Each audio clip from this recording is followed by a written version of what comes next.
الحمد للہ الذی خلق الانسان والصلاة والسلام على عبده الذي فضله بالإعجاز والبيان وعلى صاحبه أبي بكر جامع القرآن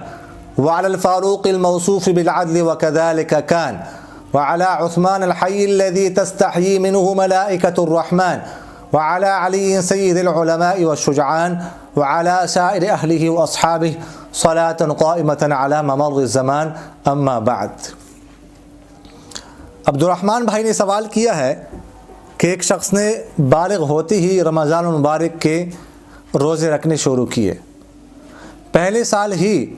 رمضان المبارک کے 2 روزے قصداً توڑ دیے،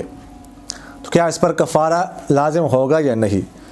جبکہ اس کو کفارے کا علم ہی نہیں تھا؟ نیز 2 روزے پانی پی کر توڑنے پر کفارے میں تداخل ہوگا کہ نہیں؟ اگر وہ شخص نے روزہ رکھا ہی نہ ہو، رکھا ہی نہیں، صحیح سے نیت ہی نہیں کی کہ میں نے نہیں رکھنا، ٹھیک ہے، 2 روزے اس طرح رکھے ہی نہ، نیت ہی نہیں کی، پھر تو اس پر کفارہ نہیں ہے، بتا گناہ ہے، ظاہر سی بات ہے۔ حدیث شریف میں آتا ہے کہ قصداً کوئی کھا لے، پوری زندگی روزے رکھے، پھر بھی وہ اس روزے کے ایک روزے کے برابر نہیں ہوں گے۔ البتہ اگر روزہ رکھا تھا، نیت کی تھی، پھر دن کو روزہ قصداً توڑ دیا بلا عذر، تو اس طرح بلا عذر روزہ توڑنے کی 2 صورتیں ہیں۔ ایک صورت تو یہ ہے کہ کوئی چیز کھائی یا پیے، کھانا پینا یعنی کھانے پینے سے روزہ توڑ دیا، اور دوسری صورت یہ ہے کہ جماع کر کے یعنی ازدواجی تعلق قائم کر کے ہم بستری کر کے روزہ توڑ دیا۔ پہلی صورت میں کھانے پینے کی وجہ سے روزہ توڑا ہے۔ روزہ 3 چیزوں سے رکنے کا نام ہے، کھانے پینے اور جماع سے۔ تو اگر کھانے پینے سے روزہ توڑ دیا ہے تو پھر اس صورت میں 1 رمضان کے روزے ہو 1 سے زائد، یا 2 رمضانوں کے روزے ہو، مثلا 1 رمضان کے 1 سے زائد روزے یا 1 روزے توڑ دیے اس نے، ابھی اس نے اس کا کفارہ ادا نہیں کیا، تو اگلے رمضان آ گیا، اس میں بھی 1-2 روزے اس نے توڑ دیے، تو اب 2 رمضانوں کے ہو گئے، 1 رمضان کے یا 2 کے ہو، ان تمام میں تداخل ہو جائے گا، اور اس سب کی وجہ سے ایک کفارہ جو ہے وہ کافی ہو جائے گا، ایک کفارہ صحیح ہو جائے گا، چاہے 1 رمضان کے روزے ہو یا 2 رمضانوں کے ہو۔ البتہ اگر اس نے جو روزہ توڑا ہے وہ جماع کی وجہ سے ہو، ازدواجی تعلق قائم کرنے کی وجہ سے ہو، ہم بستری کی وجہ سے ہو، تو پھر اس صورت میں اس کا حکم پہلے سے الگ ہے۔ اگر 1 رمضان کے روزے 1 سے زائد اس طرح کیے ہیں، تھوڑے ہیں، تو ان میں تو تداخل ہو جائے گا، ایک کفارہ کافی ہے۔ البتہ اگر 2 رمضانوں کے روزے اس طرح اس نے توڑے ہیں جماع کی وجہ سے، تو پھر کفارہ تداخل نہیں ہوگا، بلکہ الگ الگ جو ہے نا وہ کفارہ وہ ادا کرنا پڑے گا۔ برادر مکرم محمد ادریس صاحب نے سوال کیا ہے کہ اگر مباشرت سے فارغ ہونے کے بعد بندہ سو جائے اور صبح اٹھ کر غسل کرے تو اس کا گناہ تو نہیں کہ ساری رات غسل کے بغیر سویا؟ دوسرا سوال یہ کیا ہے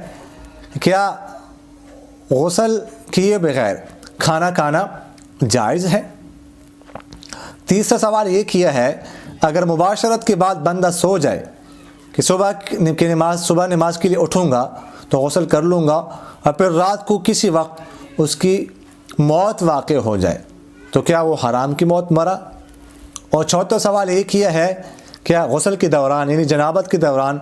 سونے سے پہلے دعائیں جو پڑھی جاتی ہیں وہ انسان پڑھ سکتا ہے کہ نہیں؟ پہلا جو سوال ہے کہ جنابت کی حالت میں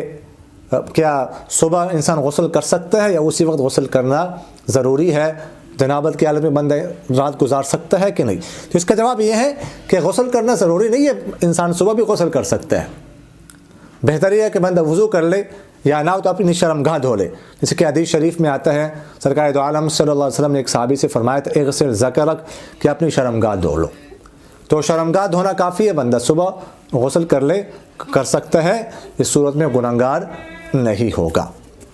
دوسرا سوال کہ جنابت کی حالت میں کھانا پینا، تو کھانا پینا بھی جائز ہے، کھا سکتے ہیں، ناجائز نہیں ہے، جائز ہے۔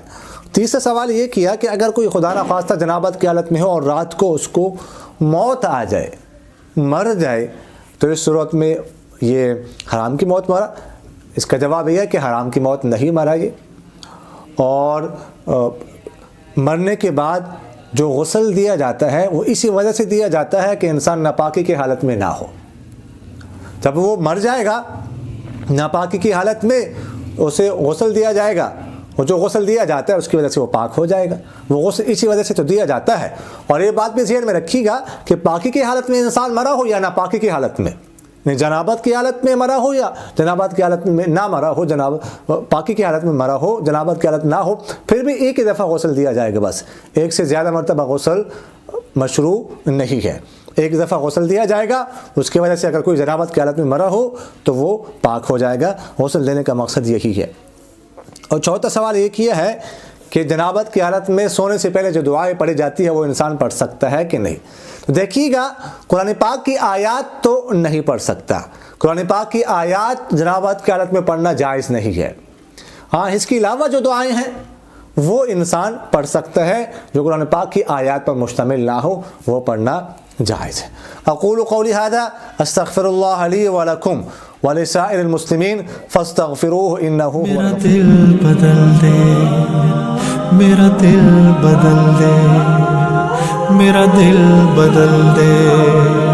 میرا دل بدل دے۔